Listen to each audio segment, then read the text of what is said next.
This piece of chalk was meant to write the future. That is what they told us at the teaching college in Prague, back when the world still made sense. You shape young minds, the dean said on graduation day. You are architects of tomorrow. I believed him. I was 23 years old and full of fire, convinced that geometry and literature could change the world. That was 4 years ago. Now I stand in front of classroom 4B, holding this same piece of chalk, and it has become something else entirely. It is no longer a tool of enlightenment. It is a weapon pointed at my own throat. On the blackboard behind me, I have written the day's lesson in careful, obedient letters. The Glorious History of the German Reich, Chapter 7. My hand trembles as I underline the word, glorious. The students stare at me, 32 pairs of eyes. Some are afraid, some are empty. A few, God help them, are beginning to believe. I have 10 seconds before Oberfuhrer Steiner walks past the classroom door on his morning inspection. 10 seconds to decide, do I teach them the lies that keep this school open, or do I tell them the truth and watch everything burn? The clock on the wall ticks. Once, twice, I begin. Open your textbooks to page 143, I say. My voice is steady, but inside I am screaming. They do not tell you about the weight of compromise in teaching college. They do not prepare you for the morning you wake up and realize you have become a collaborator simply by showing up to work. They do not warn you that survival and complicity are often the same thing, separated only by the lies you tell yourself in the dark. I wake at 4:30 every morning, not because I want to, because sleep is impossible after 4 hours. The nightmares see to that. Last night, I dreamed I was writing names on the blackboard, the names of my students, and each name I wrote disappeared into smoke. When I turned around, the classroom was empty except for rows of empty shoes. I know what the dream means. I do not need a psychiatrist to explain it to me. I rise from the narrow bed in my boarding house room. The mattress is thin, the springs broken. I can feel every coil pressing into my spine, a geography of discomfort that has become so familiar I barely notice anymore. The room is freezing. It is November, and there has been no coal for heating since September. The landlady, Mrs. Harakova, says the Germans requisitioned it all for the factories. I believe her. They requisition everything. I dress in the dark, one pair of trousers, frayed at the cuffs, one shirt, yellowed at the collar from too many washings in cold water, one jacket, threadbare at the elbows. The fabric is so worn, I can see my skin through it when I hold it up to the light. I have patched it 3 times, but there is only so much you can do with bad thread and no money. My shoes are the worst part. The soles are separating from the leather, held together by wire I scavenged from a broken fence. Every step I take makes a small clicking sound. Click, click, click, click. It is the sound of poverty, the sound of a world falling apart one shoe at a time. I move to the small mirror above the wash basin. The man staring back at me is 31 years old, but he looks 50. His eyes are hollow, ringed with dark circles that never fade. His cheekbones jut out like accusatory fingers. His hair, once thick and dark, is streaked with gray at the temples. Stress does that. Fear does that. Watching children disappear does that. I run my hand over my jaw. I shaved yesterday with the last sliver of soap I had, but already the stubble is growing back, rough and uneven. I cannot afford to look unkempt. The Oberfuhrer once told me that a disciplined teacher maintains a disciplined appearance, because every detail matters when you are trying to be invisible. In my satchel, an ancient leather thing that belonged to my father, I carry 3 items that could get me killed. The first is a small book of Czech poetry by Jan Neruda, hidden inside the dust jacket of an approved German grammar textbook. The students know it is there. Sometimes, when the hallway is empty and the inspectors are gone, I read them a single stanza, just enough to remind them that our language still exists, that we still exist. The second is a list of names written on a piece of paper no larger than my thumb. 14 names. 14 students who have vanished from my classroom over the past year. 14 children who will never take another exam, never graduate, never grow old. I keep the list because someone has to remember, because if I forget them, they disappear completely. The third item is a piece of bread wrapped in cloth, real bread. Not the sawdust mixture they sell at the ration office, but actual wheat bread with a crust that crackles when you break it. I stole it yesterday from the staff room where the German teachers eat their lunch. I stole it for Anna Bergman, the girl in the third row who is so thin her uniform hangs off her like a shroud. If Oberfuhrer Steiner finds any of these items, I am finished. I close the satchel. Click. The sound is final, like a cell door closing. I blow out the candle. It is time to go. The walk to the school takes 35 minutes. It used to take 20, but I've learned to move slowly, to keep my head down, to avoid drawing attention. Survival is a matter of becoming invisible, and invisible people do not hurry. The streets of Prague are different now. Not just occupied, transformed, hollowed out. The buildings still stand, but the soul of the city has been excavated, replaced with something cold and efficient and brutal. I pass a bakery that has been boarded up for 8 months. The owner, Mr. Klein, was Jewish. One morning there were soldiers at his door. By evening, the shop was empty. Someone painted a word on the boards, a slur I will not repeat, but it has since been covered over with propaganda. Posters. The posters show strong, blonde workers building a glorious future. The irony is suffocating. On the corner of Wenceslas Square, there is a checkpoint. There is always a checkpoint. 2 soldiers stand beside a wooden barrier, their rifles slung casually over their shoulders. They are young, maybe 20, but their eyes are old. They have seen things, done things. I slow my pace as I approach. My identification papers are in my coat pocket, already unfolded, ready to be presented. I learned this trick in the first month. Never make them wait. Never give them a reason to be annoyed. Papier, one of them says without looking at me. I hand them over. My fingers do not shake. I have practiced this. I have become very good at lying with my body. He glances at the papers, then at my face, then back at the papers. His expression is bored. I am no one. I am nothing. This is good. Lehrer? He asks in German. Teacher? Ja, I reply. My German is flawless. I studied it at university back when knowing a second language was an asset, not a survival skill. He grunts and hands the papers back. Weiter. Move along. I nod and walk past the barrier. My heart is pounding so hard I can hear it in my ears, but I keep my face neutral, my steps measured. Click, click, click, click. 20 paces later, I allow myself to breathe. This is how every day begins, this small negotiation with terror.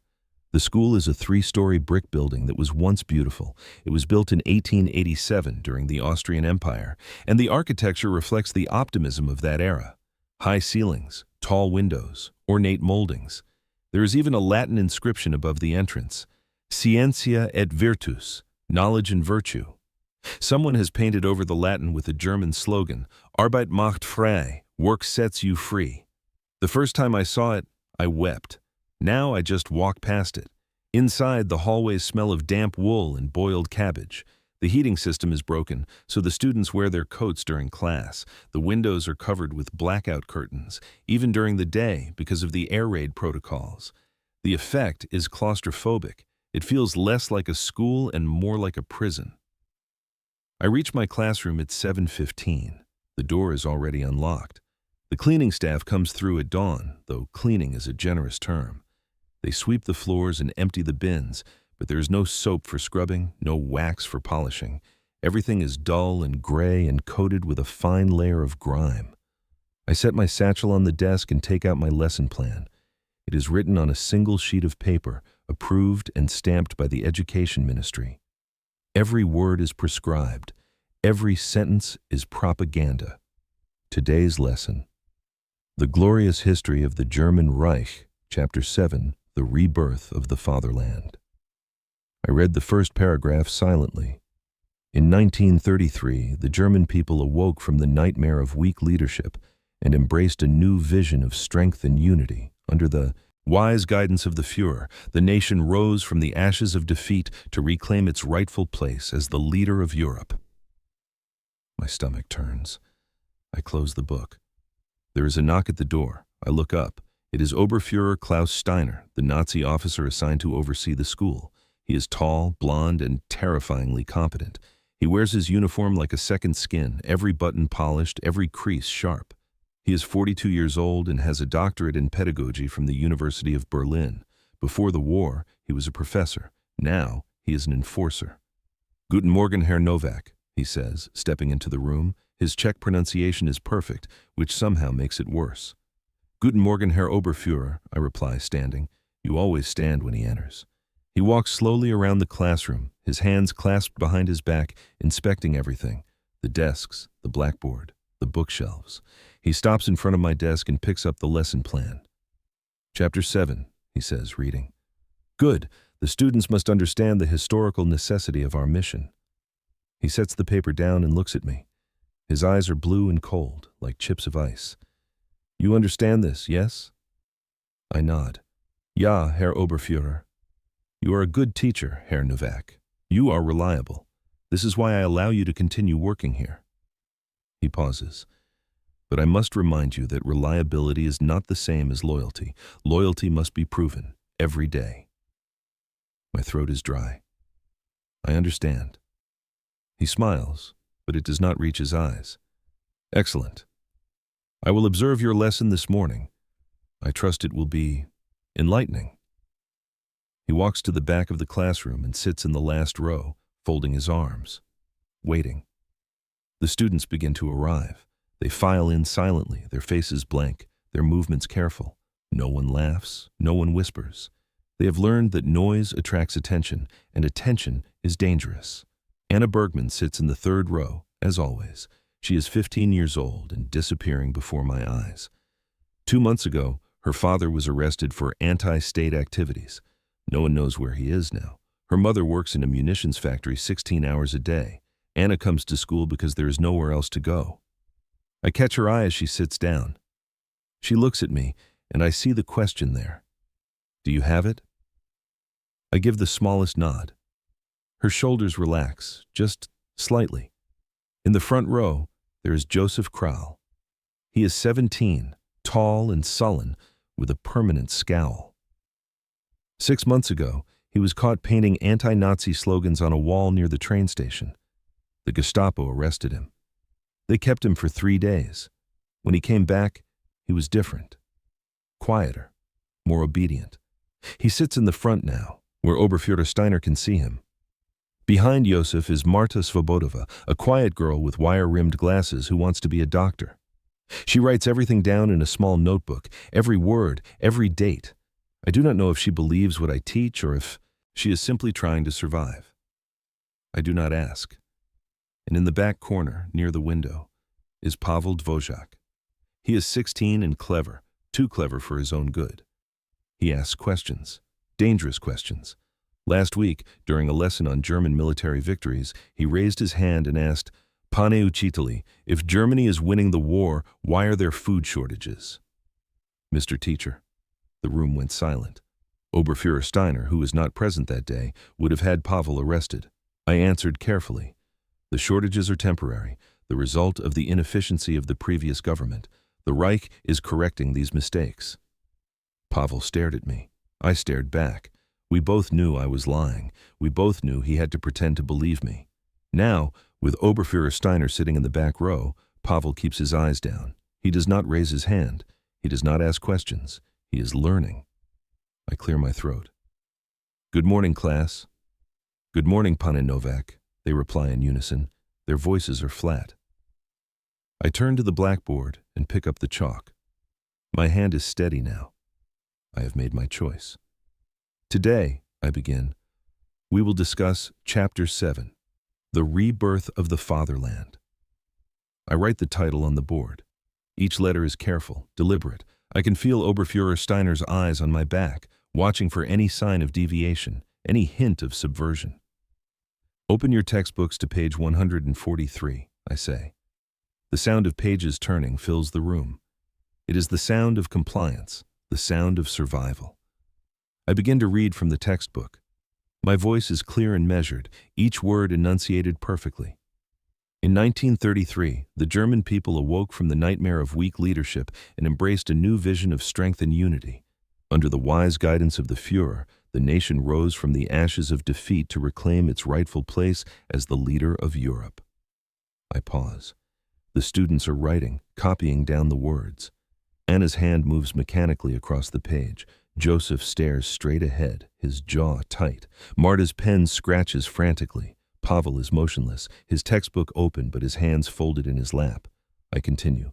The Treaty of Versailles had sought to humiliate Germany, to strip her of dignity and prosperity. But the German spirit could not be broken. Through discipline, sacrifice, and unity, the nation rebuilt itself. I can feel the bile rising in my throat. These are lies. Poisonous, deliberate lies designed to erase history and replace it with mythology. But I speak them anyway, because the alternative is silence. And silence means the school closes. And if the school closes, these children have nowhere to go. I glance at Oberfuhrer Steiner. He is nodding slightly, satisfied. I turn back to the class. Who can tell me, I ask, what the Treaty of Versailles demanded of Germany? Joseph raises his hand. Reparations, pane uchiteli. Money they could not afford to pay. Correct, I say. And what else? Marta answers. Territory, they lost land. Yes. I write the words on the board. Reparations, territory, humiliation. This is the script I am required to follow, the narrative of victimhood, the justification for conquest. But then I do something small, something dangerous. I turn to the class and say very quietly, of course, every nation tells a story about itself. Every nation believes it is the hero of history. The room goes still. Oberfuhrer Steiner leans forward slightly. I do not look at him. I look at Pavel. What do you think that means, Pavel? Pavel's eyes widen. It is a trap and he knows it. If he answers honestly, he incriminates himself. If he answers obediently, he betrays himself. He chooses survival. It means that Germany's story is the true one, pane uchiteli.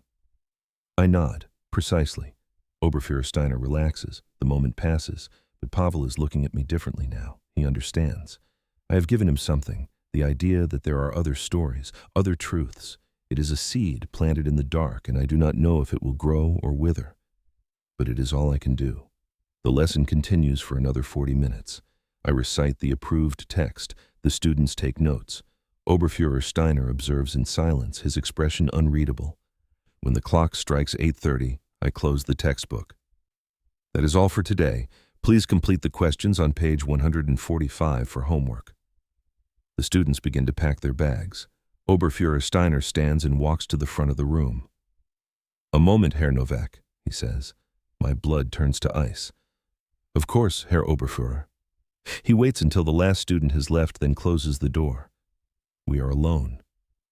You are aware, he says slowly, that the purpose of education is not to encourage questioning, but to instill certainty. I nod. Ja, Herr Oberfuhrer. Then why? He asks, his voice soft and dangerous. Did you ask the students to consider the idea that every nation tells its own story? I meet his gaze. This is the moment. The line between survival and destruction. I was reinforcing the lesson, I say carefully. By acknowledging that other nations have their narratives, I was emphasizing that Germany's narrative is the correct one, the superior one. He studies me for a long moment. I do not blink. I do not look away. Finally, he nods. Very well, but be careful, Herr Novak. Subtlety can be misinterpreted, and misinterpretation is unfortunate. I understand. He turns and walks to the door, then pauses. One more thing. The girl in the third row, Anna Bergman. Her attendance has been irregular. My heart pounds. She has been ill, Herr Oberfuhrer. Ill, he repeats. Or hungry? I say nothing. He smiles faintly. Ensure she attends regularly. It would be a shame if her file were flagged for review. He leaves. I stand in the empty classroom, my legs shaking. I grip the edge of the desk to steady myself. He knows. He knows I'm helping her. And he is daring me to continue the rest of Hova. The morning passes in a blur. I teach 2 more classes, history and literature, each one a carefully choreographed performance of compliance. The students watch me with wary eyes, trying to decipher which parts of the lesson are real and which are theater. I do not know anymore. At noon, the bell rings for lunch. The students file out to the courtyard, where they will eat their rations, a thin soup made from turnips and potatoes, and a slice of dark bread that tastes like sawdust. It is not enough. It is never enough. I wait until the hallway is empty, then I take the piece of real bread from my satchel. It is wrapped in a clean cloth, still soft. I stole it from the staff room this morning when the German teachers were in a meeting. It was sitting on a plate, golden and perfect, and I thought of Anna's hollow cheeks. I walked to the courtyard. Anna is sitting alone on a bench near the fence, staring at her soup. She's not eating. She is too tired to eat. I sit down beside her. "Anna," I say quietly. She looks up. Her eyes are dull. I glance around to make sure no one is watching, then I slip the bread into her lap, hidden beneath her coat. "Eat it slowly," I whisper. "Tonight, in your room. Do not let anyone see." She stares at the bread, then at me. Her eyes fill with tears. "Pane uchiteli, I cannot." "You can," I say firmly. "You will." She nods and tucks the bread into her bag. "Thank you," she whispers. I stand and walk away before anyone notices. My hands are trembling. If Oberfuhrer Steiner finds out, I am finished. But I cannot stop. I will not stop, because this is the only act of resistance I have left. The afternoon classes are harder. The students are tired, their attention wandering. I am tired too. The effort of pretending, of performing, of lying, it drains something vital from me, something I can never get back. At 3 o'clock, the final bell rings. The students leave, their footsteps echoing in the empty hallways. I remain at my desk, grading papers that do not matter, writing comments on essays that regurgitate propaganda. There is a soft knock at the door. I look up. It is Pavel Dvořák. "Pane uchiteli," he says hesitantly. "May I speak with you?" I glance at the hallway. It is empty. "Come in, close the door." He does. He stands in front of my desk, his hands shoved deep in his pockets. He looks younger than 16. Vulnerable. "What is it, Pavel?" I ask. He hesitates, then says, "Today, in class, when you said every nation tells its own story, you meant something, didn't you?" I set down my pen. "I meant what I said. That Germany's story is the one we are required to learn.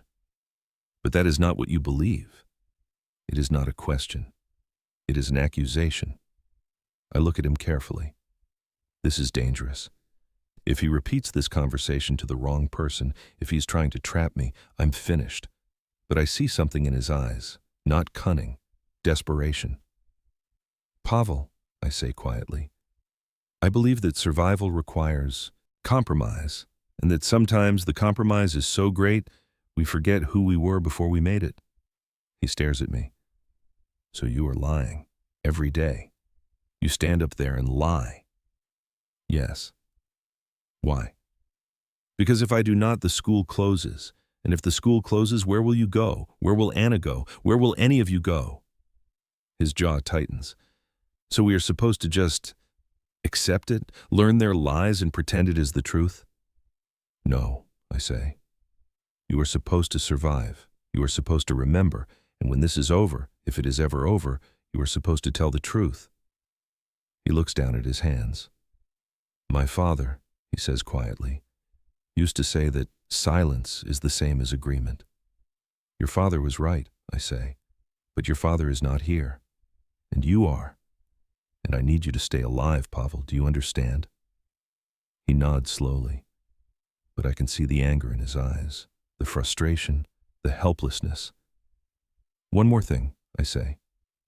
"In my desk, bottom drawer, there is a book." His eyes widen. "What kind of book?" "The kind they burn," I say. "Czech poetry. If you want to remember who you are, read it, but only at night, only when you are alone, and never tell anyone where you got it." He stares at me, stunned. "Pane uchiteli, if they catch you." "They will not catch me," I say, though I do not believe it. "Now go, before someone sees you here." He hesitates, then opens the bottom drawer. He takes the book, thin, battered, wrapped in brown paper, and slips it into his coat. "Thank you," he whispers. "Do not thank me," I say. "Just remember." He leaves. I sit alone in the classroom, my heart pounding. I have just committed an act of treason. I have given a student forbidden literature, If Oberfuhrer Steiner finds out, I will be arrested, interrogated, disappeared, but I do not regret it, because if I do not fight, even in these small, invisible ways, then I am not a teacher. I am just a mouthpiece for tyranny, and I am not ready to become that, not yet. They will write books about this war, about the battles and the generals and the dates of invasions. They will draw maps with arrows showing the movement of armies, the rise and fall of nations. They will memorize statistics, how many soldiers died, how many cities burned, how many tons of bombs were dropped. But they will not write about this. They will not write about the teacher who stood in front of a classroom and lied to save his students. They will not write about the piece of bread smuggled under a coat. They will not write about the book of poetry passed in the dark, a fragile act of defiance that no one will ever see. They will not write about the quiet choices made by ordinary people who were given impossible options and told to survive. But someone has to remember. If you want to remember the people, not just the politics, if you want to witness the history they do not teach in school, then you are in the right place. Subscribe. Remember us, because we were here, and we mattered, even if no one writes it down. The walk home is longer than the walk to school. I'm exhausted, my body aching from the effort of standing, of pretending, of holding myself together. My feet drag, click, click, click, click. The streets are darker now. The sun sets early in November, and the blackout regulations mean there are no streetlights, no warm glow from windows. The city is a shadow of itself. I pass the checkpoint again. The same soldiers are there, or perhaps different ones. I cannot tell anymore. They all look the same to me now, young and cold and bored. I show my papers. They wave me through. I walk past the boarded-up bakery. Someone has torn down one of the propaganda posters. Beneath it, in faint chalk, someone has written a single word: Pravda, truth. I stop and stare at it. My chest tightens. By tomorrow it will be scrubbed away, painted over, erased. But tonight it is here. I keep walking. Back in my boarding house room, I light the candle. The flame flickers, casting long shadows on the walls. I sit on the edge of the bed and remove my shoes. The wire holding the sole together has snapped. I will have to fix it again tomorrow. I take out the list of names from my satchel. 14 names, 14 students who are gone. I add a 15th name in pencil, Josef Kral. He was arrested this afternoon. Oberfuhrer Steiner came to the classroom during the final period and called him out into the hallway. Josef did not return. No one said anything. We all just sat there, staring at his empty desk, pretending we did not understand what had happened. I fold the list and put it back in my satchel. 15. How many more before this is over? I pour water from the pitcher into the wash basin. It is cold. There is no hot water anymore. I dip my hands in and scrub them, washing away the chalk dust, the sweat, the grime of the day. The water turns gray, then clear. I stare at my reflection in the basin. My hands are clean. But the stain is still there. The lie I told, the words I spoke, the complicity I carry. I dry my hands on a threadbare towel and blow out the candle. I survived today. But the sun will rise in 6 hours, and I will have to do it all over again. I will have to stand in front of that classroom and open that textbook and recite those lies. I will have to smile at Oberfuhrer Steiner and pretend I believe. I will have to watch my students disappear one by one and act like it is normal. I will have to become someone I do not recognize. But I will do it. Because the alternative is silence, and silence is surrender. And I am not ready to surrender, not yet. I lie in the dark, listening to the sounds of the city, distant footsteps, a dog barking, the low rumble of a truck passing on the street below, and somewhere, in the distance, the sound of a train. I close my eyes. I think of Anna, eating the bread in secret, her small hands breaking it into careful pieces, making it last. I think of Pavel reading the forbidden poetry by candlelight, his lips moving silently as he remembers the words. I think of Joseph, wherever he is now, and I pray he is still alive. I think of all of them. My students, my children, the ones I have failed and the ones I am still trying to save. And I make a promise to myself. I will remember their names. I will bear witness. I will survive. Not because I am brave, not because I am strong, but because someone has to. Because if I do not, who will? The clock on the wall ticks. Once, twice, the sun will rise in 5 hours, and I will begin again.